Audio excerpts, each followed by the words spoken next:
Hey guys, it's me again, and today I'm going to be talking about the top 5 countries that don't exist anymore. Part 2. Alright, so let's get into it. Number 1, the Republic of California. You may know that in my last video I talked about Texas being a country of its own, even though it's still considered being part of Mexico. Well, it's pretty much the same story with the Republic of California, because at that time, 33 American immigrants in Alta California, who had entered California without permission, rebelled against the Mexican government.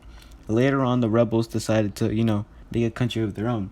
But then the Americans occupied it after the Mexican-American War and made it part of its territory.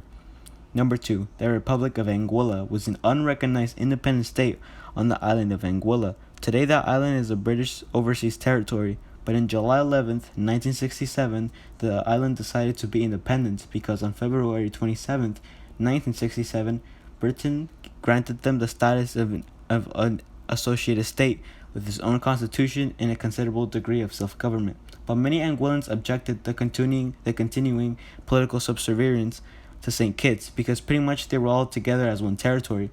And on May 30th, 1967, St. Kitts police were evicted from the island, and then the Anguillans requested the United States for administration, but the Americans declined the offer. So on July 11th, 1967, a referendum was held for independence, and the results were 1,813 votes for secession and 5 against secession. And literally the next day, a Declaration of Independence was written.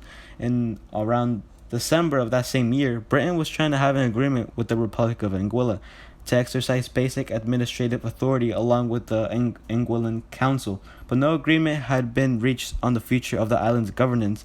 So on the 6th of February 1969, Anguilla held a second referendum, resulting in a vote of 1,739 to 4 against returning to association with St. Kitts. The next day, Anguilla declared itself an independent republic, but Britain wasn't too happy about the decision, so on March 18, 1969, they went to the island to restore order, and literally, later on, they reestablished control on the island. Number 3, the Polish-Lithuanian Commonwealth. The Polish-Lithuanian Commonwealth existed from 1569 to 1795. It was a very powerful nation in Europe, a very diverse one as well, and at one point had the most population out of all Europe. But its downfall would mostly be because of its neighbors and itself. And I mean that because pretty much Russia, the Ottomans, and the Austrians liked to have fun with the Polish-Lithuanians. They had so much fun, in fact, that Russia, Prussia, and Austria pretty much ended their existence. And I mean that literally because the country would be split up later on between Prussia, Russia, and the Austrians. Not to mention the country also had internal struggles such as the king having problems with the nobility, and many factors like this ended the country's existence.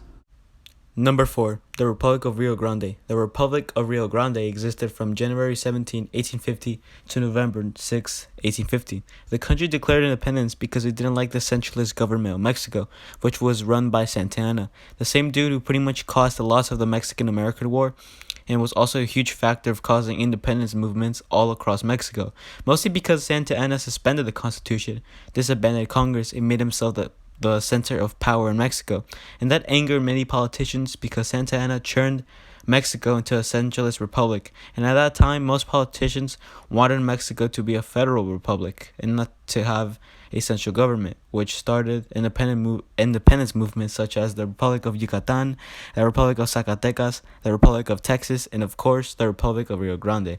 The country later on surrendered to Mexico and was reincorporated back into Mexico. Number 5, the Republic of Pirates. The Republic of Pirates started in 1706.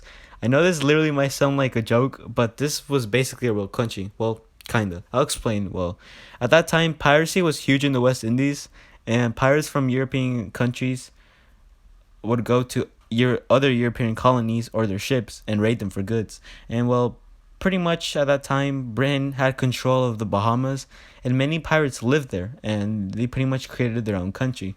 Well, like I said earlier, sorta, because the pirates in the Bahamas had their own code of conduct, or simply known as the Pirate Code, which provided rules for discipline, division of stolen goods, and compensation for injured pirates. This republic finally ended in 1718 after Britain restored control. Well, thank you guys for watching this video. So I'm thinking of making a part 3 to this pretty much little series that I made because pretty much there's like a bunch of countries that used to exist. It's actually really surprising and pretty interesting as well. So I'm pretty much thinking possibly next week to upload another video. So I'm thinking of making some type of schedule where I make 2 videos per month, or maybe not. It just depends. So you guys can stay tuned for that. And that's pretty much all I have to say. So thank you guys for watching this video, and remember, kids, eat your vegetables.